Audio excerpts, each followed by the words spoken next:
наши драги гости, едни од омилените ликови, највеселите практично, иако пред почетокот на разговорот нормално сите правиме подготовка со гласот за да почнеме и да стартуваме како што треба. Добро утро и добре дојдовте. Даци Александар, еве накратко, мислам дека излишно е да го кажуваме поводот. И поводот, меѓутоа и целите имени и презимења. Да, се знае, Даци Александар. Да се кјутим. Да се кјутим. Направивме муабет пред да почнеме сега да одиме со песни. Добро утро, ви благодариме на поканата. Секогаш ни е драго овде во македонската радио телевизија да се видиме. Имаме и убав повод сега. Апсолутно. Убав повод. Ние го проследивме изминатата недела промоцијата на грамофонската плоча Уште ми фалиш. Ова е практично старување на ваша долгогодишна желба, проект, план, меѓутоа повеќе емотивно тука се врзува некако целата оваа приказна. Меѓутоа ќе не откриете вие. Да. Па јас ќе почна зашто идејата беше моја пред се, затоа што Александар не израснал со плочи. Па да, он е друга генерација. Он растеше на цедиње. И на касети. А меѓу присутните има и со USB што се Да. И на Spotify. Така. Грамофон, плочите кога он почнал да на касети плочите ги снемуваше. А ја буквално сум израснал на плочи од дете, од бебе што се вика, затоа што моите имале грамофон. Јас продолжив со грамофоните, така да единствената носител на звук кај мене дома беше грамофон. И значи имаше едно време убаво кога се одеше и се трчаше по плочи, па се чекаше период кога ќе излезе плочата, па ги знаевме точно и адресите Луи Пастер, кај што беше Југотон, на музички магазин, во Беко имаше за плочи. Така ги вртевме тие да ќе каже некој дојде плочата. Трк таму и сите ќе ги пројдеме, немаме плочата, дечки, не ја пушта. Така да тоа беше и сега доаѓаш дома, ја пушташ плочата, седиш и уживаш, ја слушаш цело време она додека не ти се досада, ја никогаш не ни се досадуваш. Александар еднаш ме праша за некои постари песни од времето мое. Не е голема многу разликата, ама сепак има разлика. Вика, зашто ги правеле некои од овие? Затоа што сега, ако ја направиш таква музика, никој нема да ја слуша. Све е брзо. Имаше некоја друга, векам, Александар се слушаше музиката.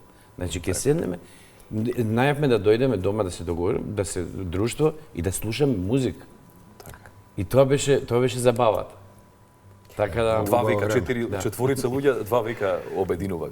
Да. Среќа што не претеруваме нека 19 век, меѓутоа представници на 20-тиот и на 21-виот век. Немаше тогаш стори да излезе дека у Југотон па немаше ништо, па јасно, да. Уште тоа фалеше за поголема гужва. Како доживувате според реакциите? Има ли опција и можности младите генерации да пристапат кон такво слушање музика и да имаат таков пристап генерално кон музиката? Дали е тоа една од вашите цели за што го правите ова?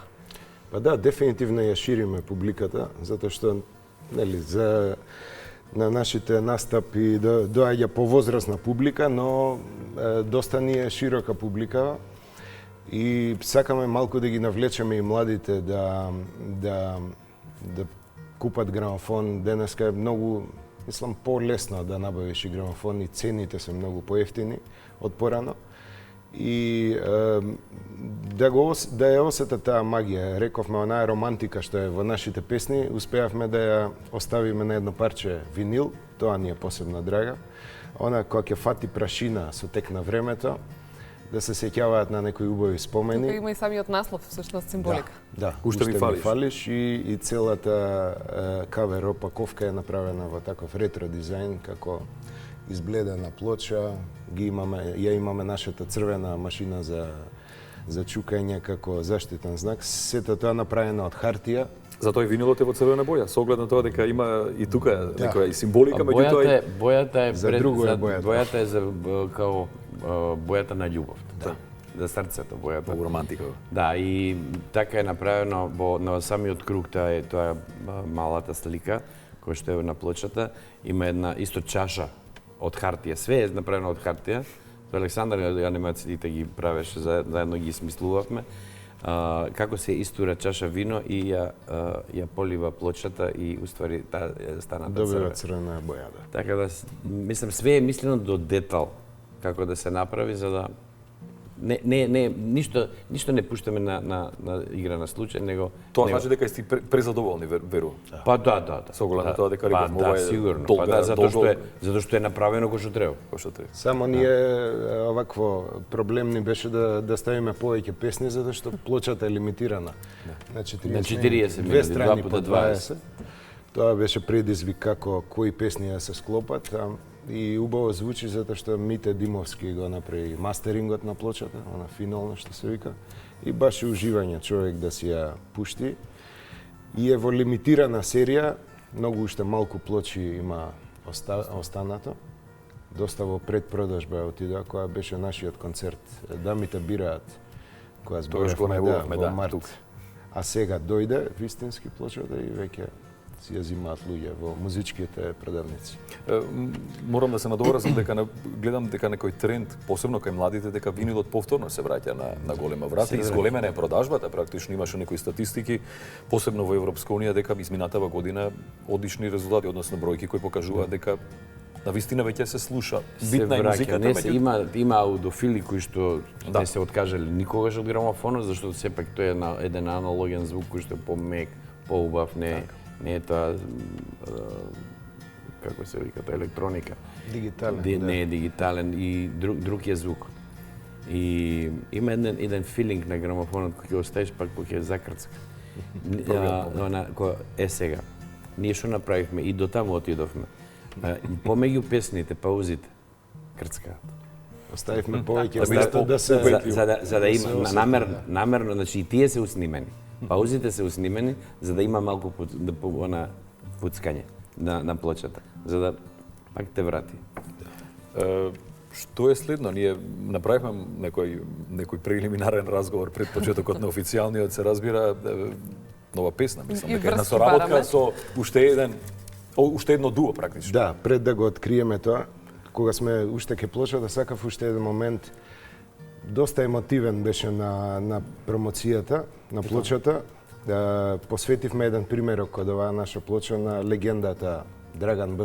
Костич. Тоа е едно од следните прашања, каква е поврзаноста всушност со неговото лик и дело и колку емотивен момент е тоа и за вас, меѓутоа и за семејството. Па за нас посебно емотивен момент. Ја долго време и соработував доста со Драган. На некој начин го чувствував како ментор, како човек што ме научи доста работи и овде во македонската телевизија, радиото и подоцна во кариерата. Од самиот старт на појавувањето на нашето дуо, тој ни даваше голема поддршка, совети како песните, кариерата да ја тераме и го чекаше моментов, не инспирираше да направиме една плоча, баш грамофонска, зошто не направите да останат како песни. За жал не го дочека тоа. И затоа посхумно на промоцијата на неговото семејство, на Ели и на Бане, им ја подпишавме, им ја доделивме да остане за неговата колекција, што ми е посебно драго. Сега често ги прашуваме младите артисти кои доаѓаат колку имаат поддршка од повозрастните колеги, каква е комуникацијата, меѓутоа вие во последно време, како што зборувавме пред интервјуто, им давате живот и на некои постари песни, меѓутоа и колегите кои што се дел од вашите проекти. Одличен одзив со песната дуетот со Блага Петраска. Колку сега всушност на повозрастните колеги им е важно што ги контактирате, што настапувате можеби некаде негде заедно? Па и воскреснувате на некој начин. Па види се, да ги кажам, па и ние сме повозрастни, додуше сам поготово ја. Инаку тоа се легенди. Некои легенди, да. Точно да рече Александар, легенди кои што навистина Александар повеќе се бави со тие пронаоѓање на односи со јавност. Да. Не, односи со јавност, јас. Истражувачката, да, дејност е кај него. Па после у разговори и така натаму, па се доаѓаме до одредената цел. Така да, овие навистина се интересни луѓе и кои што биле некогаш нешто, уште се и треба да останат понатаму. Апсолутно. Животот на еден човек се гледа по тоа што направил, што има зад себе и што го очекува понатаму. Значи, секогаш требаме да направиме нешто плюс, да одиме напред. Но позадината исто мора да се внимава на неа и исто моментот кој што сме и сега овдека треба да го негуваме за да одиме напред и да го правиме тоа кој што треба.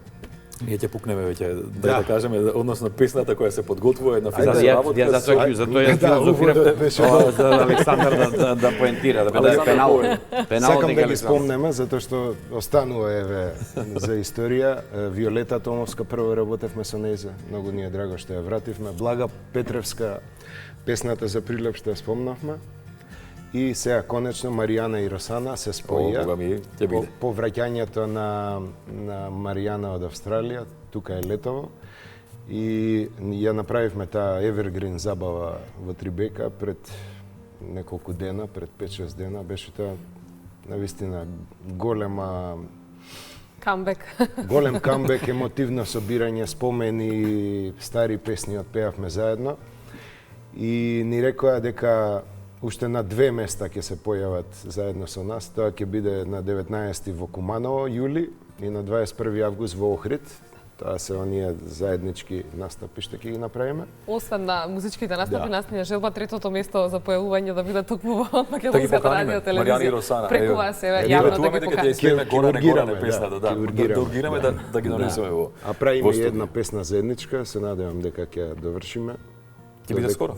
Па треба да биде. Мора да биде, иначе ќе си отиде Маријана. Ќе си отиде и нема промоција после да биде гладко да иде промоција.